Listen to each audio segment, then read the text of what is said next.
It has always been a mortal dream to be able to explore the greater world beyond our fingertips. And now, this dream can become a reality for those who wish to take the plunge. Humans are curious creatures, and we enjoy the adrenaline generated from the exploration of the unknown. Other than outer space, there is nothing more unknown than Earth's waters. I, like many before me, have fallen in love with scuba diving. I am Michelle S., and you are listening to The Plunge. This podcast is not just for the common scuba diver, but for all those who enjoy a water recreational activity, or those who would like to take an initiative to better the world we live in. Today we are going to be consulting with veteran scuba diver Bobby Jones in hopes to bring the visually stimulating underwater environment to the audio world.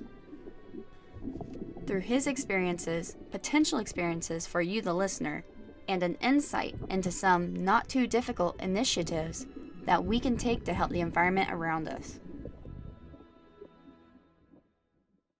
What are different types of dive categories, and what would you say would be your favorite? Oh, my heavens. Dive categories, you've got cave and cavern, you've got deep, then just the open water. You can go treasure hunting. That's probably my favorite, is just looking for artifacts and different things when you go wreck diving. You can actually keep those items? Some you can. You have to, especially in other countries, you have to be careful with their laws. You have to know them before. It's just like, driving. You have to know the driving laws in different states. So same thing with diving. Would that just be as simple as going online and looking up their regulations? Yes. Most of them are under maritime law. So, you have to look at those. What does maritime law mean? Maritime law means it is the laws that they obey by the water, whether it be ocean with the Navy. Maritime laws vary differently from even in the United States. They've got their own set of laws sometimes. Like the Navy does court-martial. They can do court-martials on the boats. They can hold courts. And, at one time, walking the plank, sharks swimming around, it was if the crime was bad enough. And they still do some of that, especially the pirates, which they obviously still exist. But you have to abide by those laws and those rules. Some of them, they use those laws to protect the living reefs that the fish and the sea life live in. So you start go poking around in it, now you're killing it, because most of them are living reef. Those are living plants and animals in the water. So you start digging around it if it's a protected area. Take, for instance, Cancun. Cancun, when you go diving, you can't take knives with you because it attempts you to want to dig and poke around in things. And it's a wildlife preserve. They don't allow any digging, and you can't take anything. Hawaii, you can't take shells. You're not supposed to. Don't leave anything you took down with you, and don't take anything that you didn't take down with you. I come back with a pocket full of trash. I'm constantly picking up trash. I believe in, don't litter. And the biggest thing is, here lately, I think I saw an advertisement where they're wanting to make the rings that Coke cans come off of edible and biodegradable. But I'll come back and I'll have a pocket full of trash, cans, wrappers, different things that have sunk down, because we've got to leave the waters and our whole environment for our future. So that's my big thing when I go down. Try not to disturb the reefs and the coral and different things, but I do take back what other people have left. What are some of the benefits that you would say that one can receive from diving? You have health benefits, stress relief, blood circulation, blood pressure, breathing, all from being under the water. And that's just like they do water aerobics at the Y. Some of the other benefits is social. With diving or any other hobby, you have social groups that you meet somebody that dives, and now you've got that connection. It's better than sitting there texting or talking on your phone. You run into people, and some of the people in diving have such a major passion about it that you can talk for hours and hours and hours, and you make a lifelong friend. Then the others is travel. It depends on how deep you get in it. I've been to numerous countries around the world diving. And it's a different experience. It's not just the same water. It's all different water. So, one of the benefits is the travel, and it's something else to do versus going to Cozumel and partying at Senor Frogs. Now you're going and diving, and you're going to get to see things. You were saying it's different types of water. Would you describe the experience that you have underneath the different environments? Well, like Hawaii, there's a lot of, lava rock. So it's different colors, different sea life. Then you go to off the coast of Texas and Galveston, it's a lot of forestry or trees and grass and things and under the water. That's one of the areas they call the flower garden, which is beautiful. Saw some great sea life there. Great, now I want to go there. I didn't even know It that. is. They have off the coast of Galveston, it's drivable. They have a liveaboard that you leave out late in the afternoon, then pretty much the boat drives all night because it takes you a couple of 100 miles off the coast. Then they'll take you and hit you several different spots, but it's beautiful out there. We were out there, and that's where I saw my first whale shark. They have a reef wall that goes down, and I had dropped down, look at this tortoise that was just kind of sitting on a ledge, and I was somewhere, let's see, my dive buddy stayed about 90 foot. I dropped down about 110. So this whale shark just started floating up, and of course she just starts clanking on her tank and trying to get my attention. I'm looking, and all of a sudden I just see him coming up, and he was so close, and he was just floating up, just real calm, and he was so close, I was pinned up against the wall, and had to just kind of push him away, just kind of guide him over, because I was just like up against the wall, I couldn't move, and it wasn't dangerous. It was just a point that, kind of like a wild dog, or, you don't want to make a whole lot of sudden moves. The unfortunate part, he was so close, all you could see was little white specks in the camera when I tried taking pictures. Pretty good size, as far as, length, and I really don't know. And then he just kind of floated on up and then took off. But that was very cool. I know with the mask, sometimes you can get a little bit of tunnel vision. Oh, yeah. Yeah, so you really depend on your dive buddy to help you be a little bit more aware of your surroundings as well, and you for them. And I guess that's kind of going back to why it's important to really do your research on which school for your dive training. Absolutely. Some schools or dive shops are more centered around spearfishing.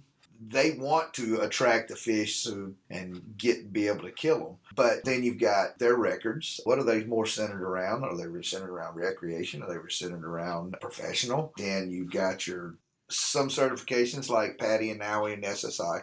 Some of them have more certifications than the other ones.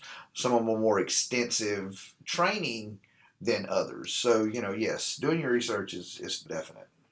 Which school that you happen to have gone through, and what are your certifications currently? I'm from Mississippi, so we don't have a whole lot of choices there. We had a scuba dive shop that opened up. It was Deep South Scuba. So I got certified through SSI, which is Scuba School International.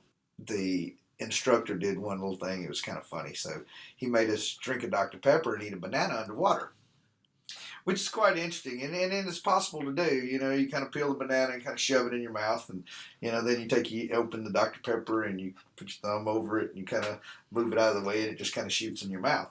Now, the purpose of this is no real purpose. The instructor it was pure enjoyment for him. Because now you have banana all over your face and, Dr. Pepper in the pool and, so. But, and up your nose. And everything else, yes. So, But my certifications are open water, advanced, rescue. I've been a dive guide. I've done some spearfishing and also deep dive certified. The deepest I've been is 210 feet. Most people dive for their comfort level. I don't recommend deep for everybody until they are comfortable with it. 210 foot I was diving the Oriskany off the coast of Pensacola. It's an old aircraft carrier that they sunk. So that's pretty cool. Now, you can dive the Oriskany because the top of the ship is only like 90 foot. So they sunk it. It was intentional. They cut some holes in it and then blew the floats and it sunk down. And once it settled, then they opened it up for diving.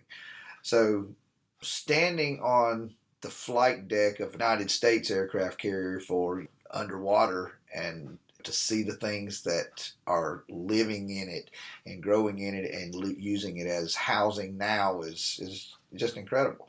So that's some of the things that they do intentionally to give the sea life somewhere to grow and live versus just in the sand.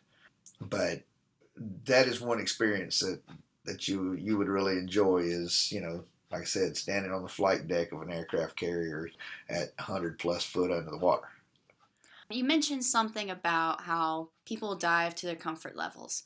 I understand that whenever people go past their comfort levels is that when injuries occur or when they are less aware of the skills needed when diving, the injuries occur. Can you speak a little bit more about that? Absolutely. You normally try to pair with somebody, that dives the same comfort level as you. And people get hurt if they're diving with somebody that is more adventurous, that tries to push their limits, or that they're a lot more advanced, so they try to drag the person that's not so advanced along to, hey, let's go in here, let's do this, but dive your own dive.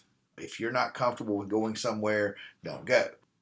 It doesn't mean you have to keep yourself at those levels. You can work up to them. But, when people that are just open water certified and decide they're going to go diving down in a cave or cavern, not quite as dangerous as per se as caves, because most of those are open at the top and you can swim through the caverns and still, if need be, get up and get out. A lot of people die in caves, even experienced divers dive in caves, but you can get injured, and even if you're doing it safely, there's still possible injuries. Some people are more susceptible to nitrogen narcosis, which is normally result from nitrogen buildup in your body at depth. Then you have surfacing too fast and not letting the nitrogen release out of your body. You can get the bends or decompression sickness, and of course, which can result in death. But there are also ways that people can go about that. If someone was to rise too quickly or experience an injury, there are first aid that can be applied once they've reached the boat. Sure. There are things that you can do. The worst case is a helicopter ride. That's a helicopter ride you don't normally want to take, because chances are you're going to spend some time in a decompression chamber. And unless you have DAN, which is Divers Alert Network, up and paid for, your normal insurance is not going to cover it, and you're not going to enjoy that bill. Divers Alert Network is a great program. It helps cover most of the cost. Fortunately, I've never had to use it, but I'm sure there's some cost that you will occur. But I've heard people, if it starts, get back in the water and do a decompression stop. Let the compression, because it's the pressure, and getting the nitrogen out of your body, if you didn't do a decompression stop.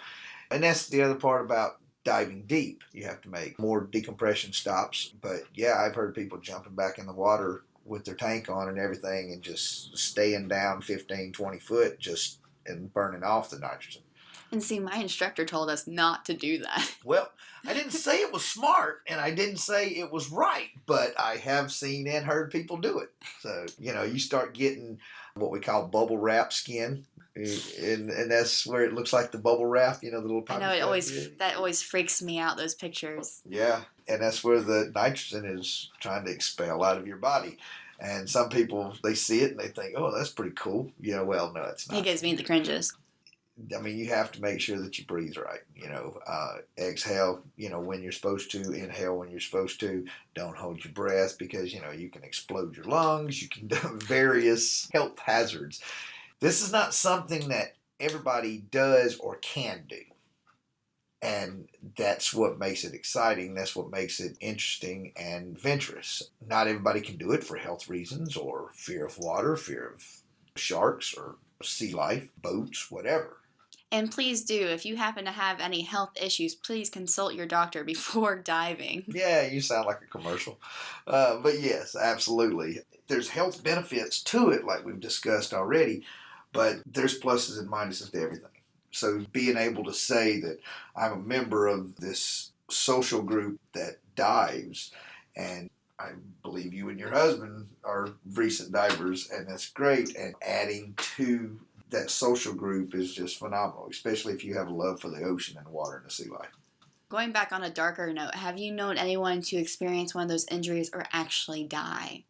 Now, I have not known anyone that has died from an injury. Do know a few people that have experienced those issues. A lot of them are spearfishers. When spearfishing, sometimes if you don't get a good shot, you either let go of the spearfish because you're still attached to this fish, or he can drag you around. And depends on how bad you want that fish. Some people get injured descending or ascending too fast without breathing or without stopping. So, holding your breath and different things, or not doing your decompression stops. I've only known one person back in Mississippi that actually had to spend some time in a decompression chamber, and he said it was not a fun time, but he survived. But fortunately, I don't know anybody that has, died from diving. How would you describe just the pure feeling that you get when you're underwater? There's two places I probably love the most, and that's diving and on my motorcycle. For one, I can't answer my phone in either one of them, or don't want to. I know there's some people that there's always equipment that you can use to do that, but it's tranquil. Depending on what kind of dive you're doing, it's therapeutic, it's quiet, it's beautiful. Some areas are more beautiful than others. Some water is better than others, whether it's be the visibility or so forth. But yes, it's very relaxing, and that's a stress relief. You get away from the world and the hustle and bustle of the everyday life. It's just you in the water. Unless you spend a lot more money for technology, you're under there, and it's obviously best to have a dive buddy, and there's limited communication with them. You use hand signals or noises to get their attention and things, or slates to write on, but it's just you. It's you in the ocean, looking and experience that. To think about what fish get to do every day till they get caught. And then eaten. And then eat. And hopefully we don't get that side of it. No, we won't. And going back and talking about how you're collecting trash and making sure you keep what you brought down and picking up what people might have left down there. This can also be done when snorkeling. For those that might be claustrophobic or too worried or unable to actually dive, snorkeling is also a great way to actually get you back in the environment as well. Absolutely. Even as a diver, sometimes the situation's not even where it's useful to put all the gear on. Great place and great example is Crystal River and Rainbow River. It's a drift dive. It's shallow in most areas, and you don't even have to swim. The current's going to carry you. It's clear spring-fed water, and you can use a snorkel just to be able to drop down a few feet to look at something or check something out or play with a fish or whatever you want to do. Another one is going diving and seeing the manatees down there in the same area. Most of the time you don't need scuba gear. You can do it snorkeling. You go off of Hawaii, there's a lot of areas that is shallow. You can go down to the Florida Keys and go lobster diving, and you don't necessarily need scuba gear. The water's shallow enough, and you go down and you're either going to grab a hold of this lobster or you're not, one of the two. So with the exception of being totally submerged under the water, you can still reap the health benefits of it. You're still in the water. Like I said, it's water aerobics. Okay, well, I think that's all I have for us today. Is there anything you'd like to add? Get certified. Go diving. Have fun. Have fun. All right. Thanks, Bobby. Very welcome.